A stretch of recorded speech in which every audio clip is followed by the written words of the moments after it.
Assalamualaikum warahmatullahi wabarakatuh. Perkenalkan, nama saya Vigo Kasrana dari Prodi Sistem Informasi dengan NIM 0566466666 UPBJJ Surabaya. Di sini saya ingin menjelaskan tentang tugas basis data tentang membuat diagram ERD. Oke. Di sini saya sudah membuat diagram ERD-nya melalui draw.io. Oke, langkah pertamanya adalah di sini saya menentukan entitasnya terlebih dahulu ya, dengan simbol persegi panjang. Itu adalah entitas. Di sini ada resep, pasien, dokter, dokter admin, administrator, pendaftaran, serta dokter pasien. Untuk dokter admin, pendaftaran, dokter pasien itu adalah entitas tambahan ya. Nanti akan saya jelaskan kenapa ada entitas tambahan. Oke, di sini dari soalnya saya menetapkan dokter ini entitas, pasien ini entitas, lalu administrasi, mana administrasi? Ini administrasi ini entitas serta resep. Oke. Resep ini saya masukkan karena ada hubungan ya antara entitas dokter dan pasien serta ini ada relasi membuat serta diserahkan. Makanya dari itu saya masukkan resep ke dalam entitas ya. Oke. Setelah menentukan entitas, di sini saya menentukan atribut ya. Atribut itu adalah properti yang merupakan keterangan yang terkait pada sebuah entitas ya. Di sini menurut saya itu atribut ini kayak identitas ya. Jadi contoh ya, admin di sebuah rumah sakit itu pasti punya ID, pasti punya nama juga, serta dia punya jam kerjanya masing-masing. Dokter pun sama ya. Di sini mempunyai atribut spesialis, nama dokter, sama ID dokter ya. Jadi setiap entitas itu pasti ada atributnya ya dengan simbol elips. Tuh. Oke, lalu yang ketiga saya mengidentifikasi relasi antar entitas. Jadi setiap entitas yang terhubung satu sama lain itu pasti ada relasi yang berhubungan satu sama lainnya. Nah, itu dengan simbol diamond. Di sini saya membuat tabel relasi apa yang bisa terjadi antara dokter dengan pasien, dokter dengan admin, dokter dengan resep. Nah, ini di sini ada relasinya. Jadi relasi itu sebuah kata kerja atau kegiatan yang menghubungkan suatu entitas A dengan entitas yang lain. Gitu. Oke, setelah saya menentukan relasinya, saya menentukan kardinalitas relasi. Kardinalitas relasi itu adalah menentukan jumlah maksimum entitas yang dapat berelasi dengan entitas yang lain.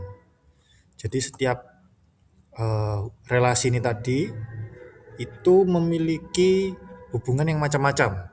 Ada yang satu ke banyak, ada yang banyak ke satu, ada yang banyak ke banyak. Seperti itu, ada yang satu ke satu.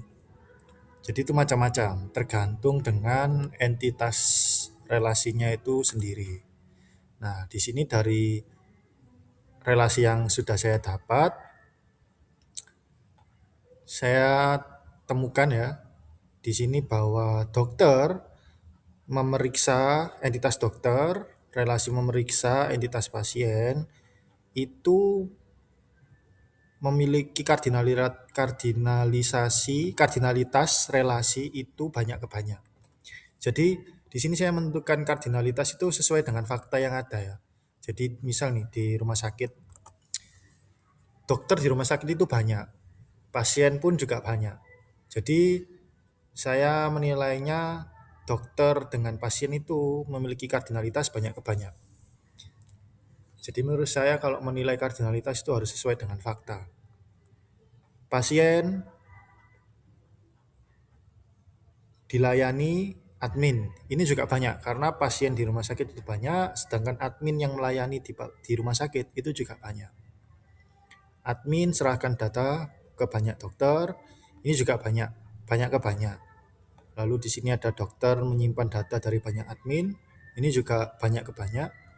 Lalu di sini saya ada kardinalitas satu ke banyak karena di sini dokter, hubungan dokter, entitas dokter dengan entitas riset itu kardinalitasnya satu ke banyak karena satu dokter itu bisa membuat banyak riset. Tetapi satu riset itu hanya dibuat oleh satu dokter. Jadi satu dokter ini bisa, misal ada pasien kontrol ke spesialis A. Di situ pasien mengeluhkan keluhannya seperti ABCD. Nanti dokter akan memberikan banyak resep. Resep ini untuk keluhan ini, resep ini untuk keluhan ini. Tapi resep itu hanya dibuat oleh satu dokter. Tidak mungkin dokter dari spesialis A membantu membuat resep untuk dokter spesialis B. Itu tidak mungkin. Jadi di sini memang saya mengambil kardinalitasnya itu dari fakta yang ada ya. Lalu satu pasien menerima banyak resep, bisa menerima banyak resep, ini memungkinkan terjadi karena di eh, satu pasien itu misal dia kontrol ke banyak spesialis, dia juga akan menerima banyak resep ya dari dokter. Tapi resep itu dipastikan hanya untuk satu pasien, tidak mungkin satu resep untuk dua pasien. Itu berikut diagram ERD-nya. Di sini saya buat untuk lambangnya crossfoot, ini untuk nilai banyak. Kalau ini satu ke banyak berarti ini dibaca dokter, satu dokter membuat banyak resep. Seperti itu. Nah, oke, setelah menentukan kardinalitas, di sini saya melengkapi entitas relasi menggunakan atribut deskriptif. Pada nomor 4 tadi itu banyak ya, nilai relasi itu banyak ke banyak.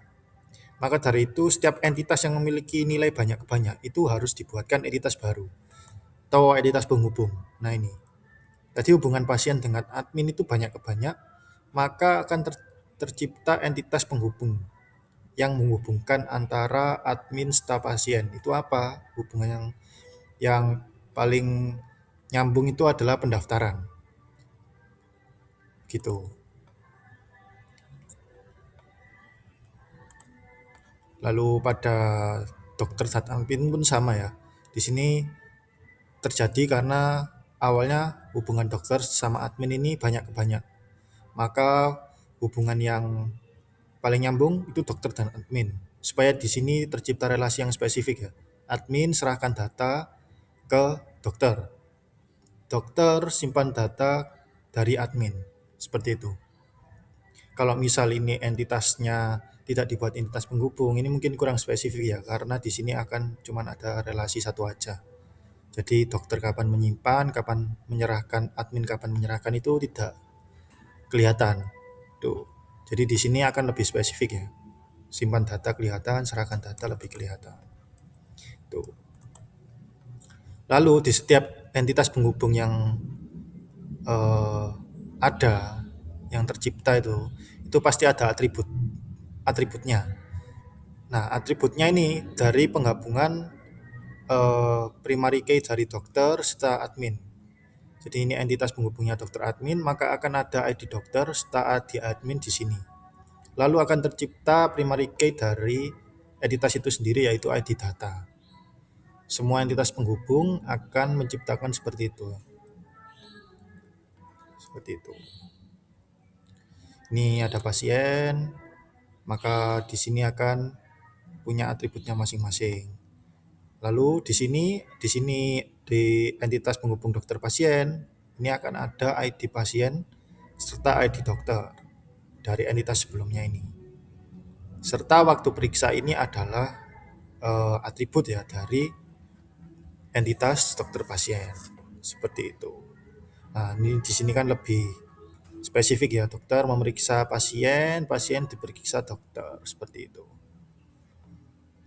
Oke, lalu kesimpulan yang dapat saya ambil itu adalah untuk membuat sebuah diagram IRD itu yang pertama kita harus melakukan analisis dulu mana yang bisa dibuat entitas dari data yang kita punya ya.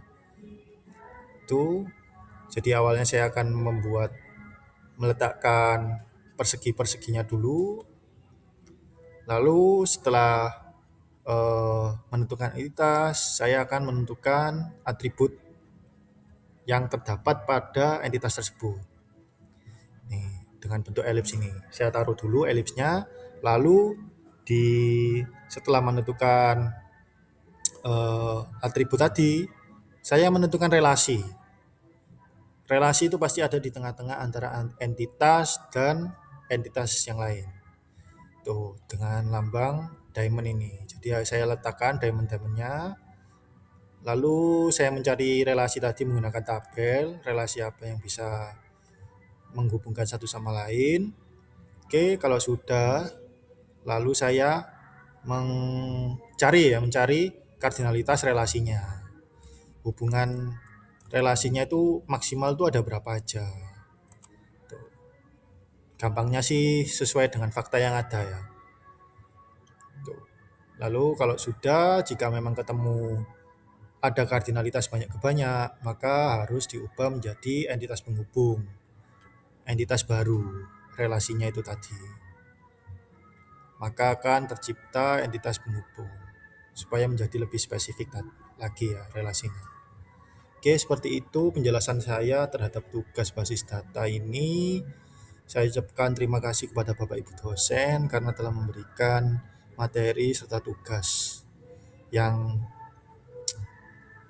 dapat dengan mudah saya pahami. Mungkin tugas saya ini masih jauh dari kata sempurna. Saya ucapkan terima kasih.